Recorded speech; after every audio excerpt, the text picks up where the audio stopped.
I'm delighted to see such a large audience from around the world. It's a testimony to the importance of the topic.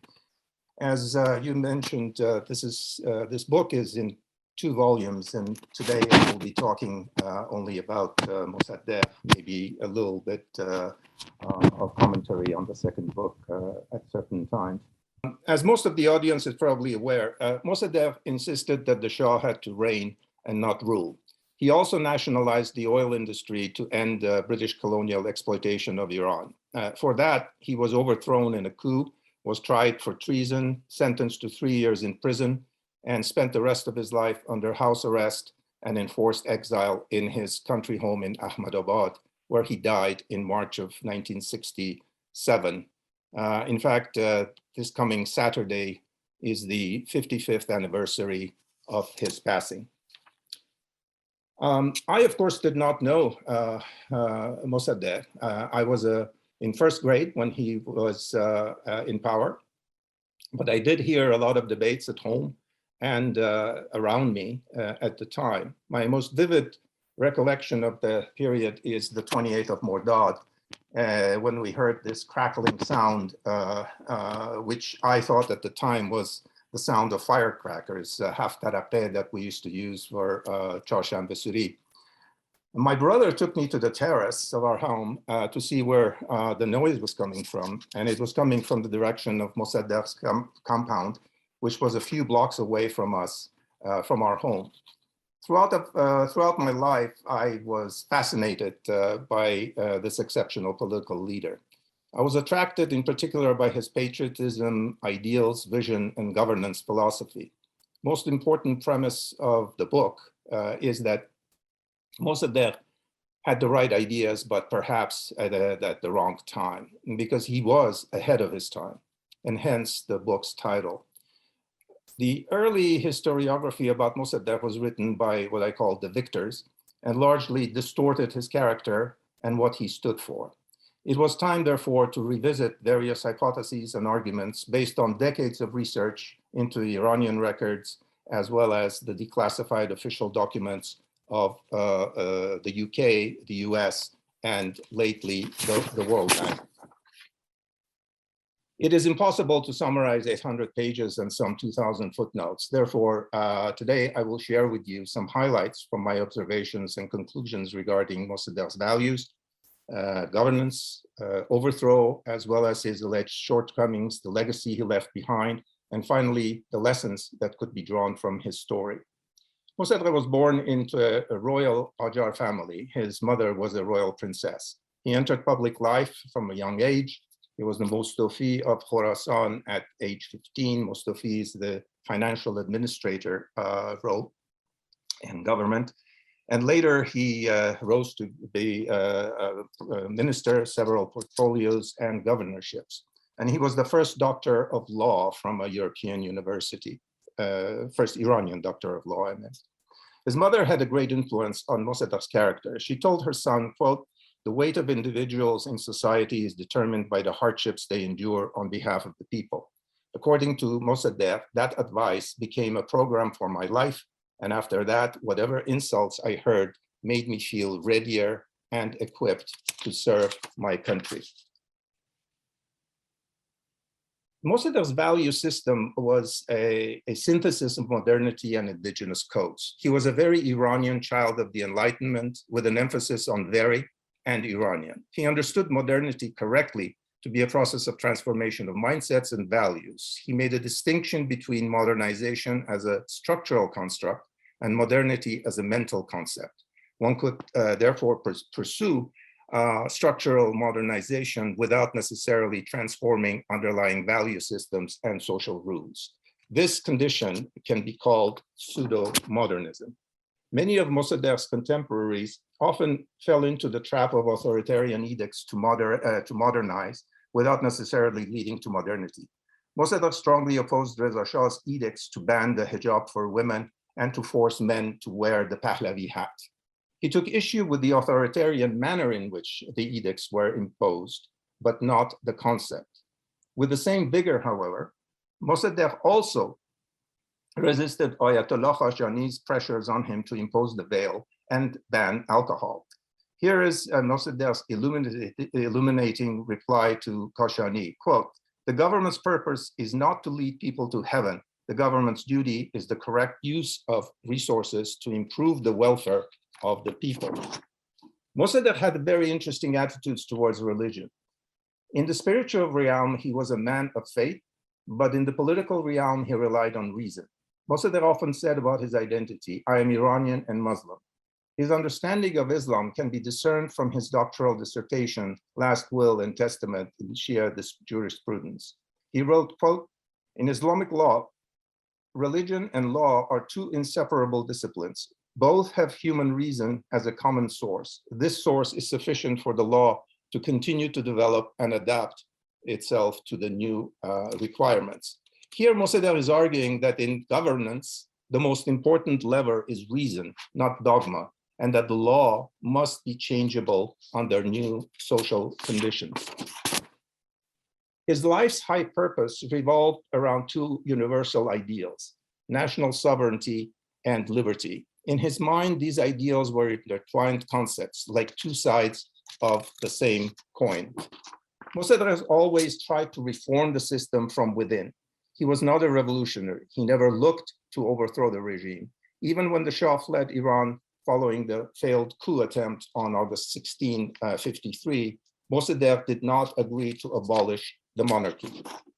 Mossadegh had interesting conceptions of power. Let me make three observations here. He did not seek power for power's sake. Mossadegh refused offers to become prime minister on 4 occasions and resigned once. He eschewed party politics and preferred to lead the national movement rather than parties. This was a strength when he was in opposition, but it generally became a weakness when he governed.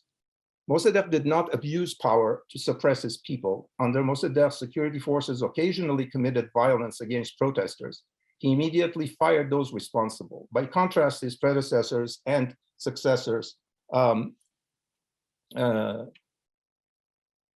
very often resorted to such tactics.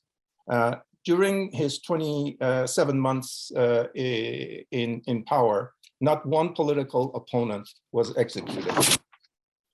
Finally, Mossadegh showed great courage standing up to power. He stood up not only to Churchill, but also to the two Pahlavis. Mossadegh was one of the very few political elites who opposed Reza Khan's accession to the throne because of concern of dictatorship. There are two illuminating tales here about the different mindsets and values between Mossadegh and the Pahlavis. First is the encounter with Reza Shah.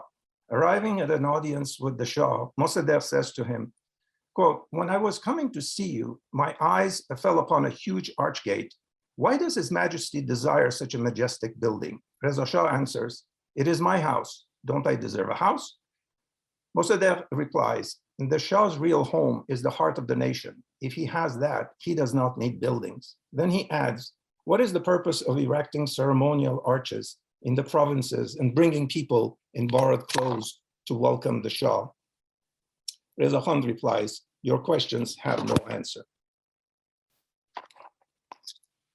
The second story is about an encounter Mossadegh had with Reza Shah's son in 1941, shortly after Reza Shah was exiled.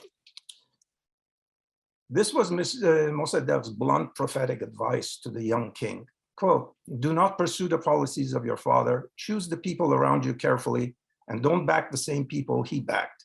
Disassociate yourself from the unacceptable past and make your own history. It does not matter if you are overthrown, as long as you are respected for having done right." Alas, if only the young man had listened. Let me turn now to Mossadegh's governance. His overarching goal was to tame the oppressive state, empower the society, and change mindsets. Let me say a few words first about the context for his governance and his philosophy of governance before addressing his reforms. Iran was suffering from extreme poverty and dire economic conditions, including slow growth in the non-oil sectors and systemic corruption that, that had depleted the public treasury despite all revenues. The National Front that generally supported Mosaddegh was an amalgam of political parties with different orientations that often pulled in the opposite directions. Britain, the British, both the government as well as the oil company, were accustomed to owning Iranian prime ministers and interfering in the country's internal affairs. Mosaddegh also did not receive any substantial economic assistance during his time as prime minister. As to Mossadegh's philosophy of governance, I have three observations. First, Mossadegh's lodestars were sovereignty, democracy, social justice, and empowerment. Three quotes summarize this philosophy. There could be no freedom without national sovereignty. Iran can only be reformed and governed through democracy and social justice. If you want to reform the country, you have to involve the people, and the society must be brought into the reform process. Instead of saying, I will do the reform, and if you don't like it, I'll arrest you. Here, he was no doubt hinting at Reza Shah's approach to reform. Second point is that his philosophy of governance was people-centered and not ideological. He did not follow any isms. For him, there was only one ism, and that was patriotism. The closest political school of thought to his philosophy was the European social liberalism and Thomas Marshall's social citizenship. In a nutshell, Mossaddegh envisaged an Iranian social democracy. Third point is that Mossadegh's ideals and principles underpinned the many policy initiatives and innovations that he undertook. The principle of sovereignty was the driving force for the nationalization of the oil industry, the doctrine of passive balance, and the economy without oil strategy. The rule of law principle underpinned his initiatives to force the Shah to reign, to protect freedom of the press and political parties, and to codify citizen rights and responsibilities. The principle of justice would inspire his initiatives to provide social welfare protection to workers, to end peasant servitude, to protect the poor, and to promote equitable growth with shared prosperity. Empowerment would enlighten his quest to promote citizen participation in the political process through free elections and through elected city and village councils. Let me turn to his reforms. Mossaddegh is generally associated with the nationalization of the oil industry. While that was a very important act, his contribution was much more than that. I think he should be remembered for his bold domestic reforms as well. Mosaddegh was the originator of several novel ideas and policies, which I describe in detail in chapter 6 of my book. To reform state structures and implement progressive policies more quickly, he obtained legislative powers from the Majlis. In 27 months, he promulgated 203 bills in unprecedented pace, about one law per 4 days. To take the country towards an Iranian social democracy, Mossaddegh freed peasants from forced labor, bigari, used to be called in Farsi, and empowered the farmers. He freed the press and empowered the urban citizens. He established the national social security system for workers, which was unprecedented in the region, and it took place only 15 years after Franklin Delano Roosevelt established the social security system in the United States. And finally, under Mossadegh's rule, 30 city councils were established and 19,000 village councils began to work. During 27 months of his premiership, Iran arguably enjoyed more democratic freedoms, better rule of law, and more equality before the law than during any other era in modern history. I'll give you 3 examples. His first act as prime minister was to issue a circular to his security officials saying, quote, "The press can write about me whatever they please."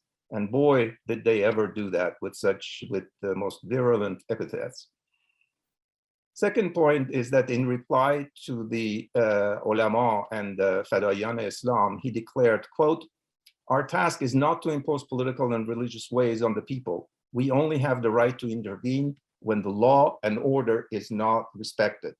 Some of the religious authorities are asking me to impose the wearing of the veil and to close nightclubs. I will never do such a thing. Man is free and has the right to choose, and everyone is accountable before their God. When Ayatollah Burujerdi asked them to go after the Baha'is, Mosaddegh replied, quote, "In my opinion, there is no difference between a Muslim and a Baha'i." On the downside, however, being a Democrat in a revolutionary context led to some chaotic situations and a perception of lack of public order, particularly in Tehran. Then to chart a new foreign policy, Mosaddegh developed the doctrine of passive balance, موازنه منفی. He became a role model in the region and among the developing countries. According to Jamal Abdel Nasser, Mossadegh's policies against British colonialism inspired Nasser to nationalize the Suez Canal, and موازنه منفی was also the inspiration for the non-aligned movement, and Mossaddegh is considered the grandfather of that movement. To establish Iranian sovereignty, he nationalized the oil industry, as many of you know, but he made a firm commitment to compensate the former company, Anglo-Iranian Oil Company, which I discuss in detail in chapter 7 of my book. Because some of the criticisms of him was that he at least the British used to say that he confiscated the company. This is not true. The main issue was that AIOC and the UK government didn't recognize the Nationalization Act and insisted to continue to control operations and profits. Britain responded with draconian sanctions and threat of invasion, which was eventually blocked by the intervention of President Truman. Mossadegh was willing to negotiate on the modalities of compensation, but not the principle of Iran's control of oil. For him, this was a moral issue.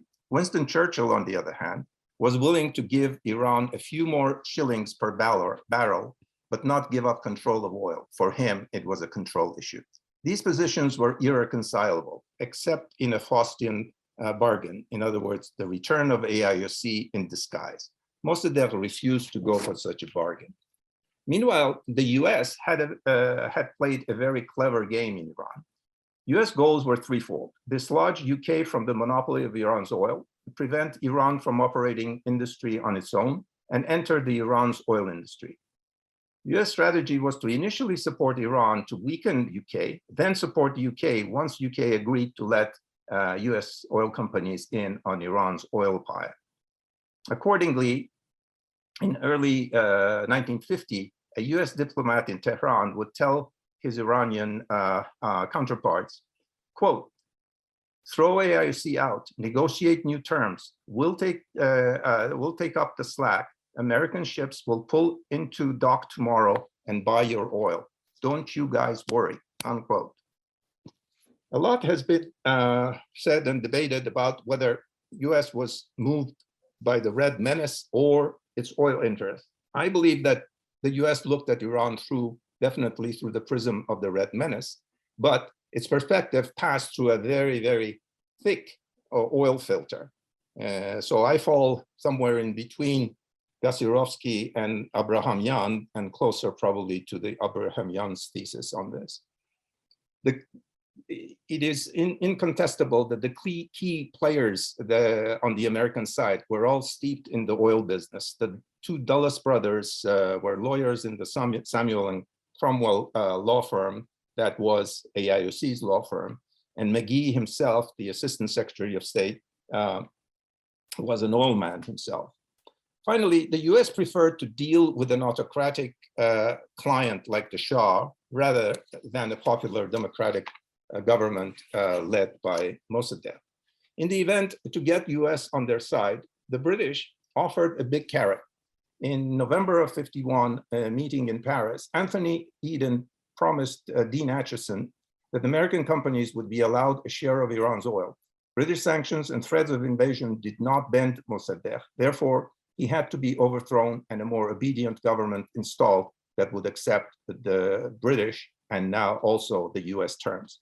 That was achieved with a consortium agreement after the coup, when the US companies made good on the Eden-Acheson deal and took over 40% of Iranian oil pie. There were in total 6 proposals to resolve the oil prices. Most relied on clever wording to camouflage the true intent, which was to maintain de facto foreign control of operations and or impose such burden of compensation that Iran would be mortgaged for decades. One proposal by the US, McGee-Mosaddegh deal, was accepted by Mosaddegh, but rejected by Eden. One proposal was also made by the World Bank. At the time, and since, for the past 70 years, even Mossadegh's supporters have criticized him for not accepting the World Bank offer. But they were not privy to what went on inside the World Bank. I document the story of negotiations with the World Bank for the first time in chapter 7 of my book. There were two missions in early 1952. The second was led by Robert Garner, the vice president of the World Bank. In a nutshell, the bank's proposal involved reactivating Iran's oil operations for export, with the bank acting as a managing agency on behalf of both parties to the dispute and not the Iranian government alone. And second, hiring UK technicians to operate the facilities, quote unquote, efficiently. These two key provisions would emerge as the insurmountable obstacles to an agreement with Mossaddegh. After decades of research and pouring through more than 2,000 pages in the archives of the World Bank, I started looking at this in 1980 and periodically would call in these boxes of archives from what we used to call the mine, a mountain under West Virginia mountains that stores the World Bank's archives. And periodically I would just sit and sift through them. And over the years, I came across some fantastic observations, but unfortunately, I couldn't say anything publicly or publish because these were bank's secret documents and were not released. Fortunately, now they have been declassified and I can now report. My main conclusions, it's a long story, so I'm just doing it very, very quickly. The bank did not behave as a true neutral international body, but as a de facto mouthpiece of the British. For example, the bank's proposal was developed as a result of discussions over 2-3 weeks with two senior directors of AIOC that spent hours and hours with the bank staff. But during that period, the bank had absolutely no contact with either the Iran's executive director on the bank's executive board, nor with the Iranian embassy officials. Second point is that the World Bank proposal was designed not as a development scheme, but a politically driven plan to function only with UK technicians over 2 years. Why not 5 years? And why not use non-UK technicians? By insisting that UK technicians were indispensable for, quote, efficient operation, unquote, World Bank created a Trojan horse under its logo. The World Bank staff generally behaved in a professional manner and often tried to find reasonable options to bridge the gap on the key issues. But World Bank management stuck to its initial design and rejected any staff attempts to find compromises that Mosaddegh could accept. Where does this leave the bank? Asked the lead World Bank staff in an internal note.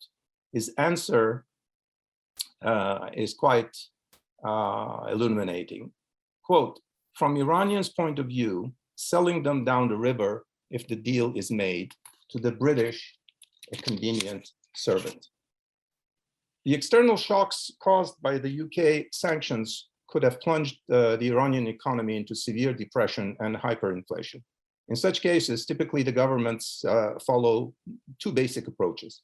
Either a passive policy stance, in other words, circumvent the sanctions with within an existing policy framework and try to make ends meet.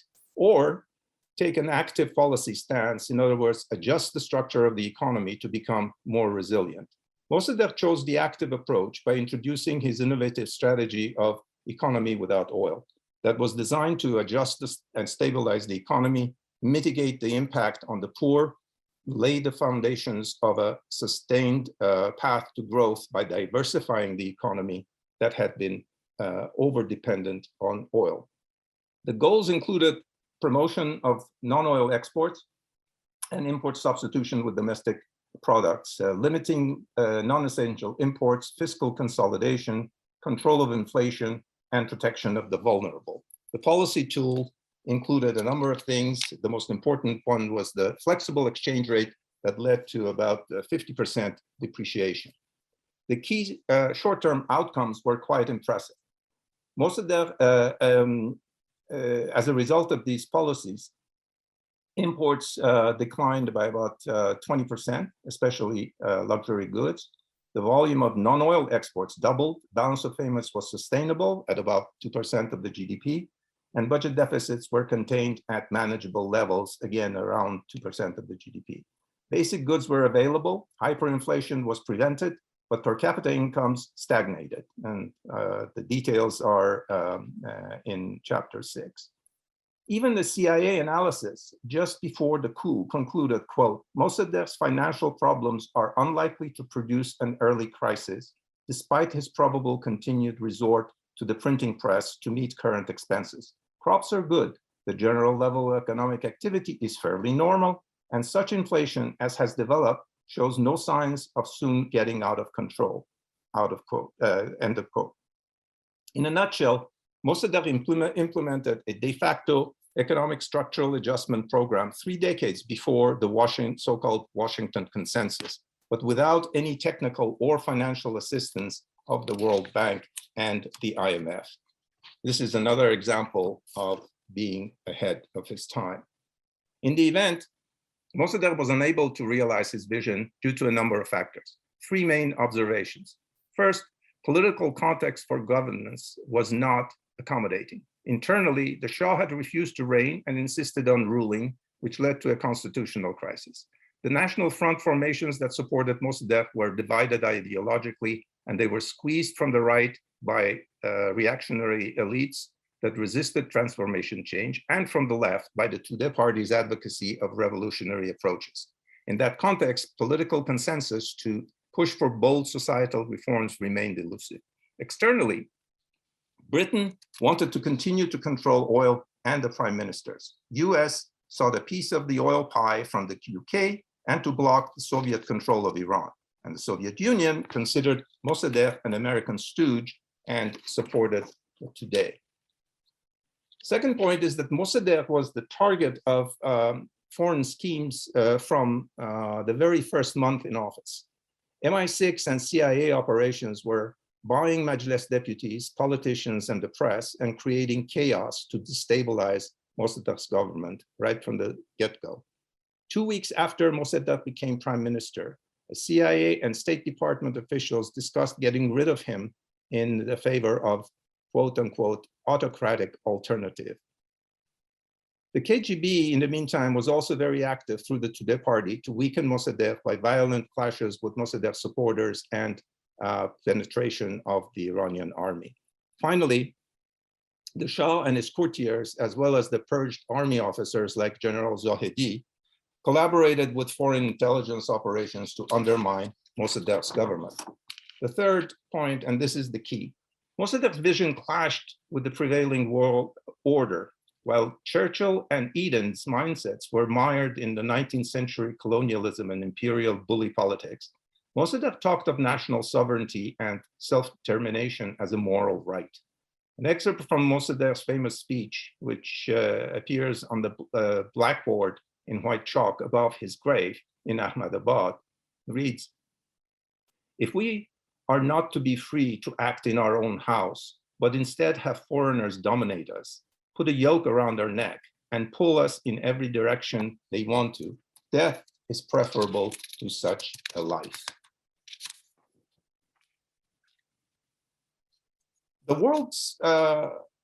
world powers implicit doctrine at the time was, either you are with us or we will make you with us.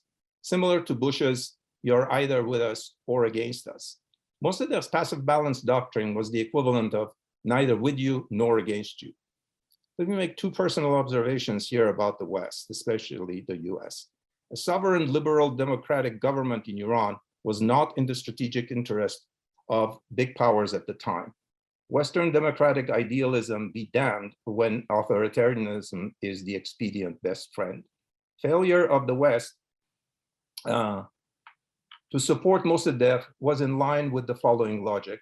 It is better to have a reliable dictator who is with us than a Democrat who is neither with us nor against us. Let me turn to the history, to the story of Mossadegh's overthrow. In a nutshell, he was overthrown by a popular uprising, not by a popular uprising, but by a conspiracy involving foreign and local elements. His opponents pursued a three-pronged strategy. First, destabilization. CIA's TP-Bidan program and their local network of agents run by the so-called Bosco brothers and the MI6 spies and their local network run by the Rashidian brothers were the key elements in this conspiracy. In addition, as mentioned, MI6 and CIA had on their payroll large numbers of parliamentarians, politicians, and news editors. The second prong was disinformation, primarily through articles written by US and UK spies and published in local press and who were in the pay of the CIA and MI6.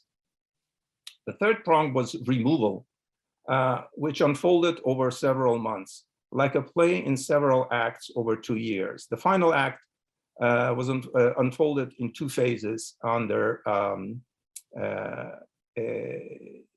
the combined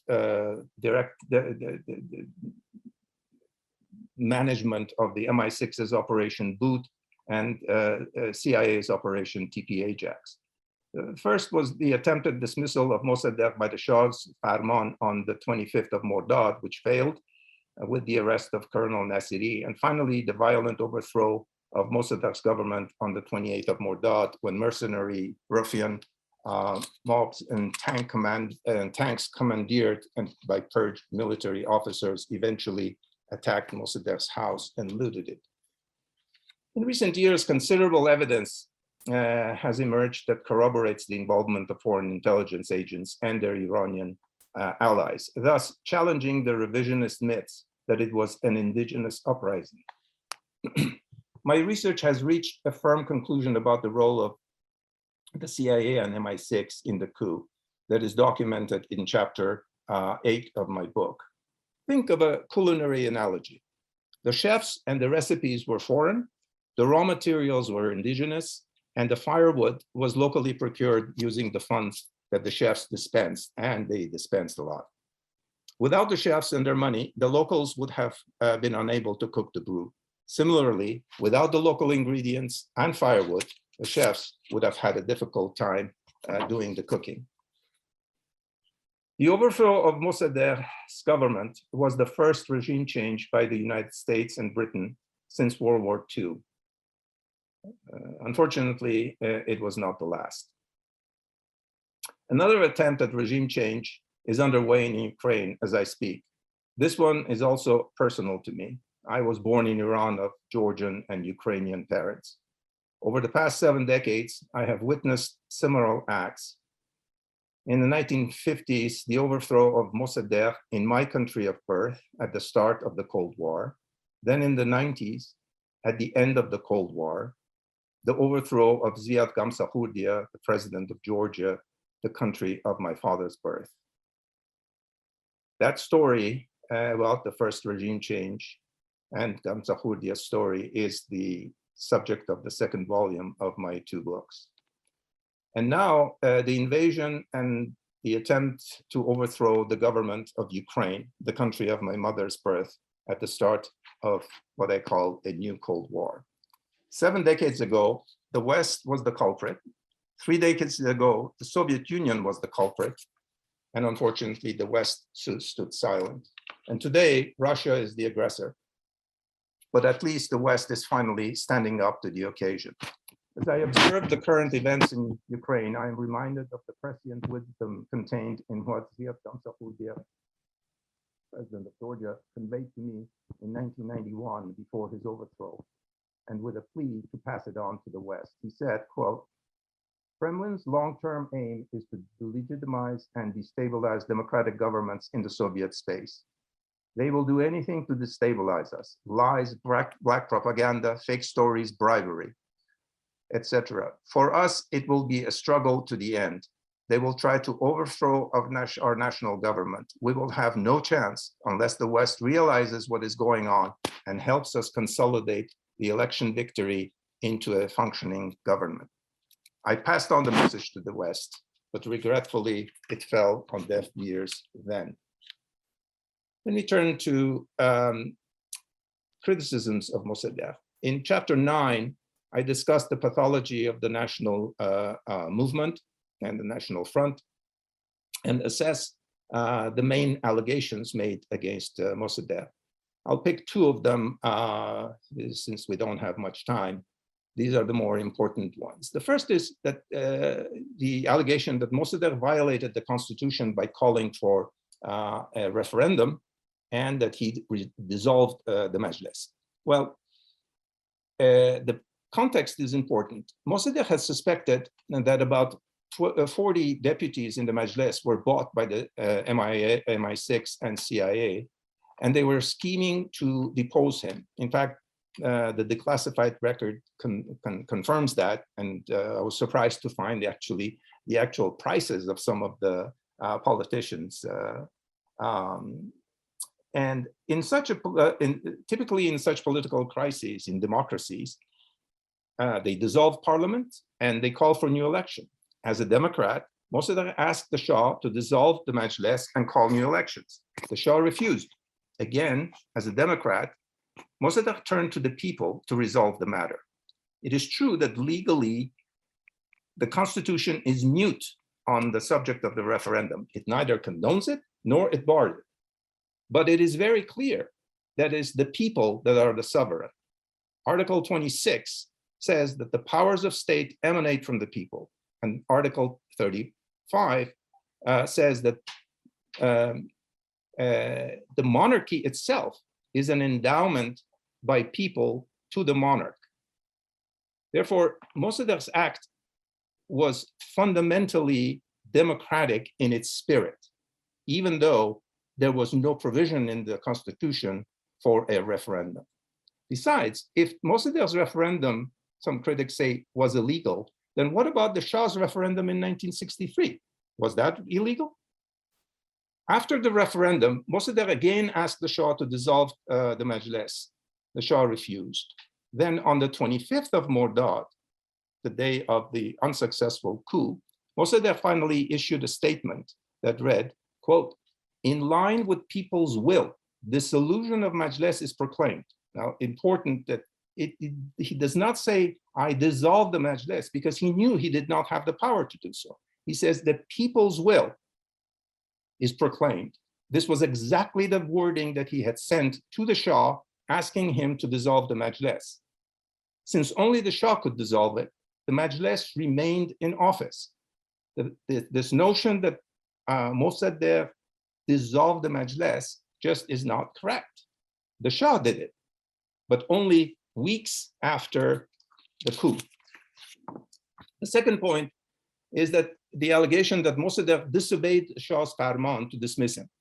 Some have called Mossadegh's action here itself a coup d'etat. In fact, it could be argued that the farmans were illegitimate because of the following. First, farmans were unconstitutional in spirit and practice. In a constitutional monarchy, executive power is vested in the monarch as head of state, but in practice, it is exercised by the government. Hence, they call it Her Majesty's government. It does not mean that she can fire and hire any government.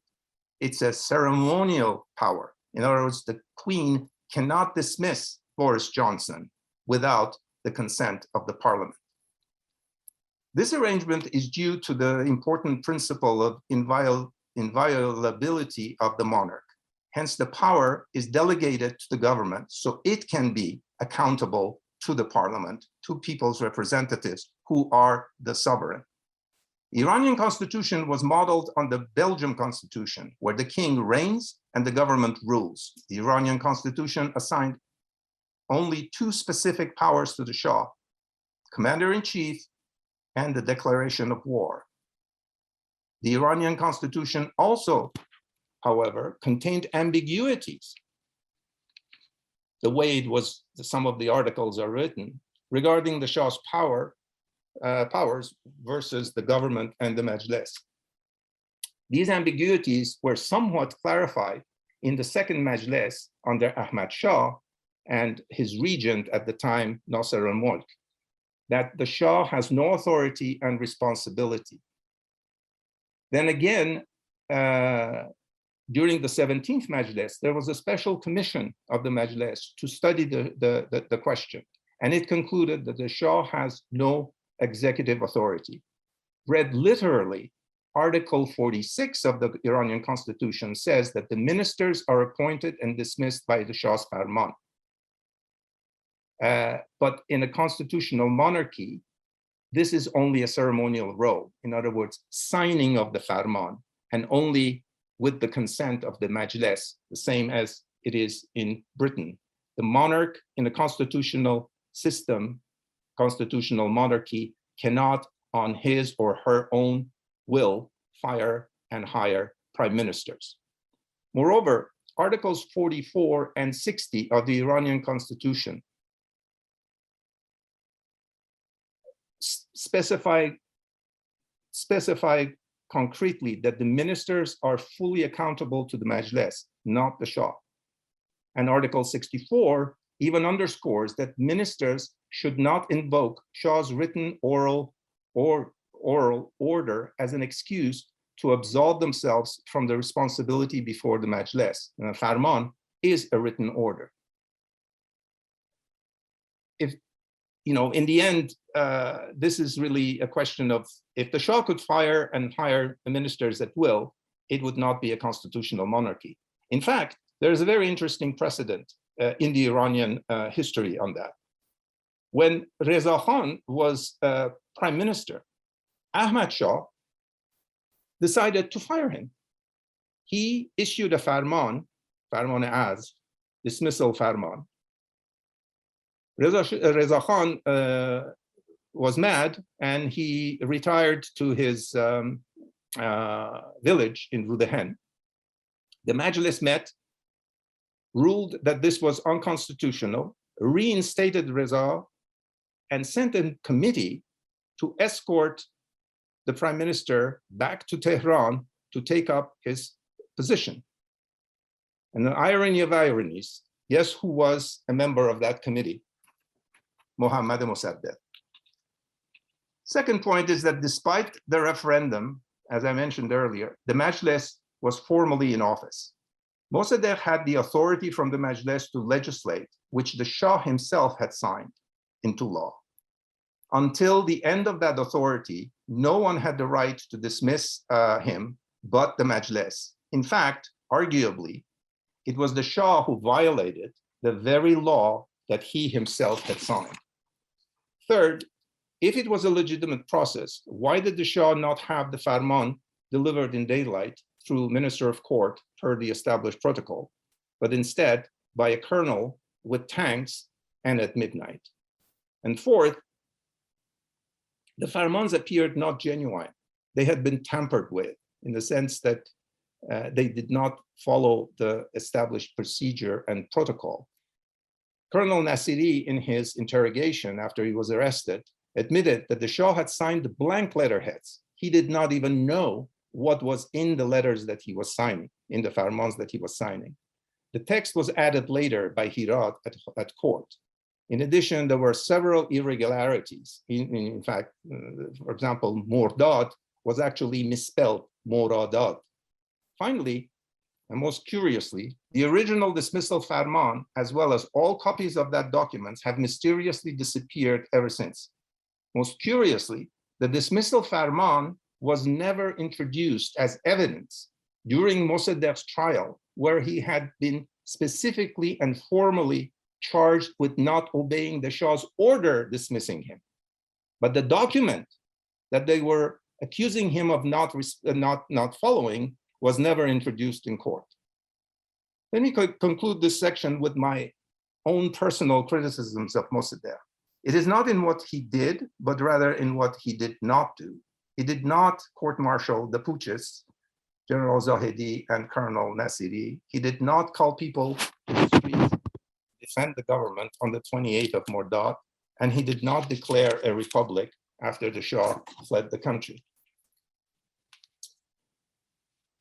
About his legacy, I argue in the book that Mosaddegh was the most patriotic, ethical, and honest Iranian leader of the past 2 centuries.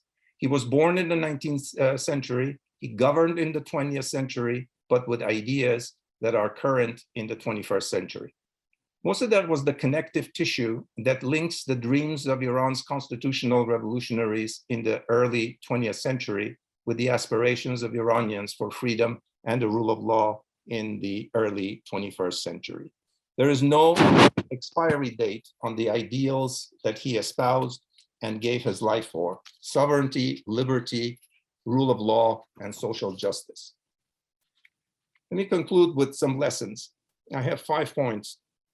In a revolutionary process, it is nearly impossible for a democratic leader to succeed by governing within the rule of law. Second, faced with economic sanctions, governments should restructure the economy to make it more resilient and design policies that can reduce the level of hardship for the vast majority of people. Third, to successfully defend their country's sovereignty against stronger powers, weaker nations need asymmetric strategies to counter and resist the superior military and political and economic forces that have been arrayed against them. Fourth, imposing economic sanctions against a country does not always ensure that the government will submit to the will of the imposer of sanctions, or that the affected population will rise against its government. Supporting dictatorships, finally, supporting dictatorships that are with you or helping bring to power puppet governments that are mere executors of your political interests is likely a losing strategy in the long run. I would like to conclude my talk today with an excerpt from Mossaddegh's final remarks at his trial. My one and only sin, and my greatest sin, is that I nationalized Iran's oil industry and dismantled from this country the colossal apparatus of colonialism and political and economic influence of the world's largest empire, and that I locked horns with the most dreadful colonialist and foreign intelligence organizations. I thank you for your attention, but before answering your questions, I would like to share with you an iconic image of Mosaddegh, which appears on the spine of my book, and that was taken shortly before his passing. In my view, it conjures thoughts of anguish and many, many what ifs. Thank you very much. Thank you so much, Mr. Gorjestani. Thank you for a very detailed and informative talk. We have many questions and many comments, so I'm going to try to get to as many as possible. As I said in the beginning, we'll likely run a few minutes past 11, so we hope everyone can stay on a little bit to hear the questions. So getting to the first one, a viewer writes, anyone's legacy is based on movements that they shape after they leave the stage. Mossadegh's National Front does not have a shining record. In '63, it sided with Khomeini against the Shah's reforms, and in '79, the National Front pledged its allegiance against Khomeini, leading the secular opposition into the arms of Khomeini. Isn't Mossadegh and his National Front responsible for today's disaster in Iran? In my view, no, because first of all, the National Front that was supporting Mosaddegh and the national fronts that continued afterwards were not the same. First of all, some of the people were the same, but the policies were not the same. The second one, for example, Mosaddegh himself, not that he opposed it, but he objected to the way the executive committee was picked, etc. But fundamentally, the policies, you have to see it in the context of times. The same people who say Mossadegh is responsible for what the National Front did 20, 30 years, 40 years after him, have to also answer, well, we don't know. If Mossadegh had been around, what would Mossadegh have done? Only from a historical point of view, you judge a person from what he stood for, more importantly, his actions and the legacy that he leaves behind. Others in his name have done many things and said many things. I don't think that it is fair to judge the person on the basis of what 40 years later someone who claims to be in the National Front today claims. Thank you. Another viewer writes, you say he promoted elections and citizens' participation, yet he suspended parliamentary elections midway because he feared that his opponents would gain strength. Many cities did not have representation in the Majlis. How can he have promoted elections? Well, yes, it's true that he did not complete the elections, but the reason was that the opaque power centers, the deep state, had interfered to rig the elections over there. In Tehran, at least, they were able to keep an eye and have fairly fair and free elections. And because they were trying to stack the rest of it, that's why it was stopped. But he was going to continue it after changing the law on elections, which again, the deep state opposed because their power would have been diluted. So it is technically correct that he stopped the elections after Tehran deputies were selected. But the reason was because he was sure that those elections would not be fair and free. And all his life, he had talked about fair and free elections. In fact, when he came to power, he had 2 points, a government of 2 programs. One, nationalization of the oil industry. Second, changing the election law. He changed the election law to the city councils and the Shahdaris and the Shorai Deh, but he was unable to change the law. He could have, interestingly, he could have rammed it through because he had the powers. He had the plenary powers from the Majlis, but he refused to do it until there was a consensus in the society about the new election law. Thank you. Another viewer writes, what do you think Mossadegh's greatest message for Iranians was? Do you think freedom and a law-abiding state and the separation of religion and state were his central message? And if so, do you think he succeeded in conveying his message? If I had to pick, I think national sovereignty would be number 1, but number 2, I would say empowerment. Empowerment of the people. He believed in a bottom-up approach rather than the top-down approach to reform. Everything he did was to bring people into the process. I mean, you know, the councils, the city and village councils, the way he went ensuring that they will have representation, that they would not be stacked by people who didn't even live in that village, or they would be removed because somebody in Tehran didn't like the person who was there. So all of these were to give agency to the people at the lowest level of the society, so that they become the protagonists of their own destiny rather than some official sitting in Iran, in Tehran. Thank you. Another viewer writes, did Mossadegh in his life align with Islamic terrorists Fedayeen Islam supported by Khomeini? In fact, I read you the quotes. His answer to the Fedayeen was very clear. And he said, the role of government is not to take people to heaven. The role of government is to, provide services to the people so that their livelihoods improve. He was, as I said, he was not a revolutionary. He was not a radical. He was a reformist, and he wanted to work within the system. He never supported the radical Islamic interpretation that was at the time facing him either through Ayatollah Kashani or the Fadayan Islam. In fact, Fadayan Islam wrote him a letter in red ink, simulating blood, of course, and threatened to kill him, his children, and his grandchildren if he did not ban alcohol and impose the veil. And he refused because, as I read the quote, he said, "People are free, and they're answerable before their God."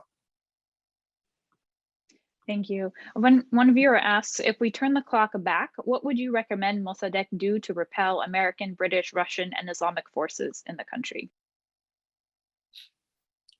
Well, as I said, my own criticisms of him was that he was too much of a Democrat. Oddly enough, by not cracking down when he should have, because the interests of the nation were at stake, he reinforced his image, his legacy of a Democrat, but in the process, he lost power. So this is the classic dilemma of a Democrat. If you don't, you will be overthrown. If you do, you're no longer a Democrat. So I think he could have played a much tougher role. Why let Zahedi roam around Tehran conspiring when he could have arrested them? The guy, the man believed in the rule of law. Every time his ministers would come to him and say, arrest this or that, he says, prove to me, prove in the court of law that this person had violated the law. So I think that would be one criticism I would have, that he could have been a little bit more strict and applied the law vigorously to the people who were trying to overthrow a legitimate government. And I think that's where he probably could have done a little bit more. Thank you. This question pushes back a little bit. A viewer writes, you said that Mossadegh governed democratically, yet for all his tenure, he insisted on extraordinary powers, which none of his predecessors had, not even when Iran was occupied. For most of his tenure, many cities were under military curfew or martial law, and there were daily demonstrations against his government in which demonstrators died. Is his being a Democrat a myth that his supporters have created? Well, let me say two things. One, starting from the last part of the question about the demonstrations. Now we know the origins of those demonstrations. Even those clashes between that were attributed to the Tudeh, we now know that it was instigated by MI6 agents infiltrating and posing themselves as Tudeh. And in fact, Mosaddegh used to call them the Tudeh Nafti. Now we have reams and reams of documentation of how the foreign agents were congratulating themselves that our guys really messed it up. The very first embarrassment of Mosaddegh vis-a-vis the rest of the world was instigated by these elements through MI6. This was in July of 1951 when Averell Harriman, Truman's personal representative, visited Iran. And there was this massive demonstration and people were shot, killed. First of all, this was instigated by the foreign elements. Two, Mosaddegh immediately removed the head of security at the time, and he fired Zahedi, who was the Minister of Interior, because they shot at people. And he had given an order never to shoot at your own people. So this notion that, and the first part of the question about his ikhtiyarat, his plenary powers, you have to put it in the context. And in the book, I spent a long section of the chapter specifically going over the various ways you can look at this. There is the legal dimension, there is the transparency dimension, there is an accountability dimension. First of all, he did not grab plenary powers. The Majlis gave it to him and the Shah signed the law, number one. Number two, that he was under the plenary powers. Every single act of his would go back to the Majlis and be either approved or voted down. So it was not that he was a dictator and issued decrees. All of his powers, all of his laws could have been overturned by the Majlis if necessary.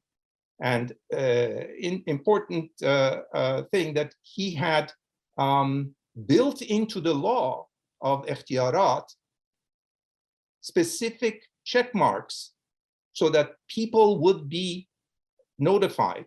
He would send controversial laws through the newspapers to the people to seek comments. Which dictator in which country sends controversial laws that he wants to pass to the people?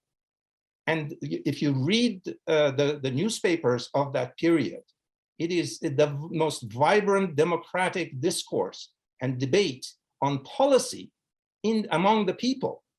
No dictator allows that.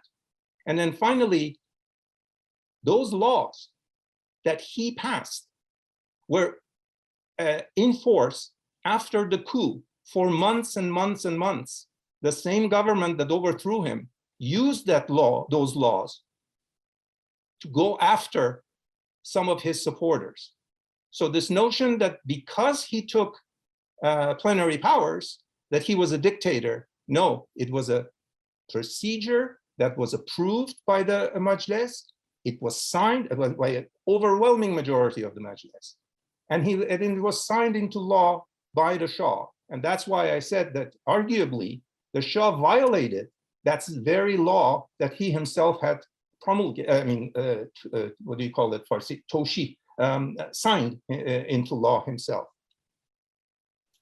Thank you. We have several viewers commenting, thanking you for your great and informative talk. I want to read another question from a viewer. They write, how much of Mossadegh's passive balance theory was influenced by his education in France and de Gaulle's French post-World War II international policy of following a third path, neither fully with a capitalistic West and not entirely against socialism? Yes, I think Mossadegh clearly was influenced by his experience in Europe, in France and Switzerland. I would say the Swiss model was probably more influential in his mind. The neutrality that is implicit in the Mawazene Manfi, I think you could link it to his experience in Switzerland. But I think that he was a realist. I mean, a lot of people think that Mossadegh was an idealist. I think he was a realist. He knew that you had to balance. And he found a way, because in the older days, the notion of balance before him was to give positive concessions. You give concessions to the British, give concessions to the Soviets, give concessions to the thing. And he said, no, let's try a different one. Let's not give concessions to anyone. That was the essence of the Mawazene Manfi. And that's why now, 70 years later, the non-aligned movement basically considers him as the grandfather of that movement. So I think that you have to look at it in that sense, that it was first and foremost was the national sovereignty, that in order to have national sovereignty, you should not give concessions to anyone. And in today's world, you can ask the question, is that realistic? Can you do that? Well, he said, let's try. He tried, he was overthrown, because the world at that stage was not ready for it.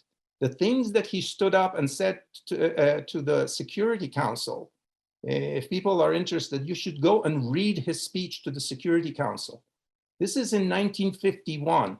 The man stood before the old colonialists and imperialists and the world powers, and he gave them a lesson of morality, of statesmanship, of governance. I mean, it is a magnificent piece of logic and statesmanship to read that speech. Unfortunately, 70 years later, we still have one Security Council member vetoing the resolution. And this is what the mess that we have now in Ukraine. So his vision has not yet been realized. Thank you. One viewer asks, what was his support for women in politics at the time? Very interesting.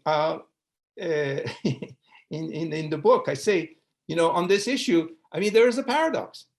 This was a man who grew up in the old Qajar, 19th century Qajar context. He had Andarun Birun in his home.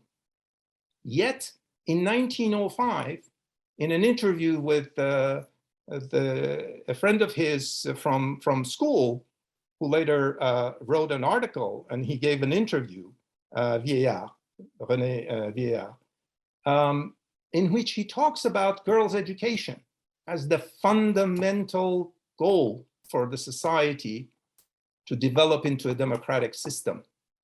He doesn't talk about anything else but girls' education. And then when he came to power, he was the first prime minister, the first leader of Iran to ever propose a law to give women the right to vote.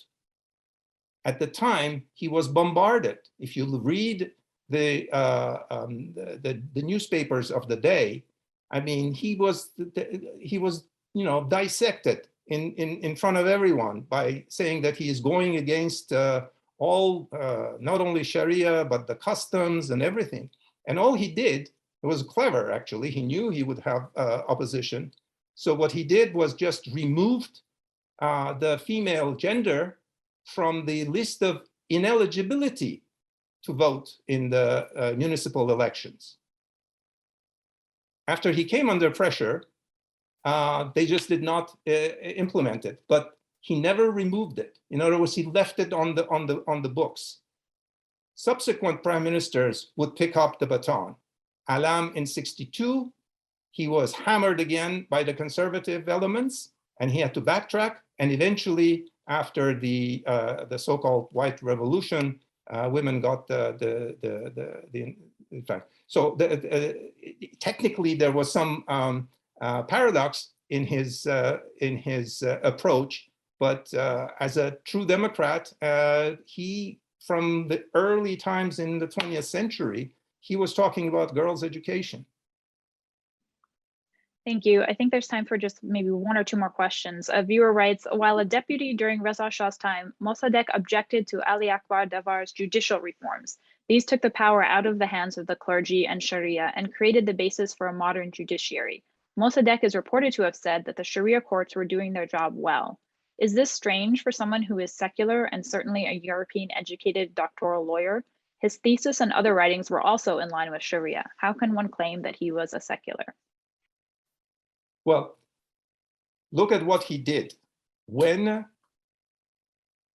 the opposition was hammering him, sending him letters threatening to kill him, his children and grandchildren, if he did not implement the Sharia, what did he answer them? What did he do? That actually the Majlis, while he had the plenary powers, because the plenary powers, and this is something I forgot to mention, the plenary powers were very limited to 9 points of reform, not outside. The Majlis continued to rule on other things. And one of the things they did was to pass a law to impose the hijab and ban alcohol. Mosaddegh never implemented that law. He was taken to task for why aren't you, and he was saying, well, I'm negotiating things, let me give him time. He was just trying to find ways of not pursuing that. So any objective, reasonable reading of his writing, his actions, and his behavior negates this notion that he was for the Sharia law. In fact, it was completely the opposite. As I said, he was a man of faith. In the personal realm, he was a believer and a man of a spiritual person. But in the governance field, he said only reason, aql. It was always reason and not the dogma that should guide a leader in government. Thank you. Last question. The viewer writes, the Tudeh party could have easily stopped and defused the coup. They had major political and military power, including their military wing with Khosrow Rouzbeh in command. But each time the central committee of the party sent messengers to Mossadegh to permit bringing forces to the street and demolish the coup forces, he refused and said all is under control. Was this not his biggest mistake? Well, as I argue in detail in the book, the story of the Tudeh, we still don't know. It is an enigma. They did have certain capabilities and the capacity. At that time, for example, we did not know, nobody knew that they had a tremendous network within the military. Although their influence was less than the numbers would indicate, because they didn't have them at the critical units and at senior enough level. So that was number one. The second, what is unclear to this day, is why the Tudeh stayed calm and stayed at home on the 28th. There are conflicting theories, in fact, recounted by Tudeh leaders. And there's a story that during the coup, the Central Committee met several times. And every time the head of the party would walk out to call someone. And the question was, who was he calling? Who was he consulting with? And the theory is that he was trying to get instructions from the Soviet embassy, from his quote unquote superiors. And we will not know till the archives of the KGB are opened, unfortunately. So really about the Tudeh, we can speculate a lot. On paper, you could say the Tudeh could have done more. And Mossadegh's relationship with the Tudeh, that's a separate question. And I spend a lot of time in the book saying that he knew that they were a force, and he disagreed with their policies, with the revolutionary approach, et cetera, et cetera.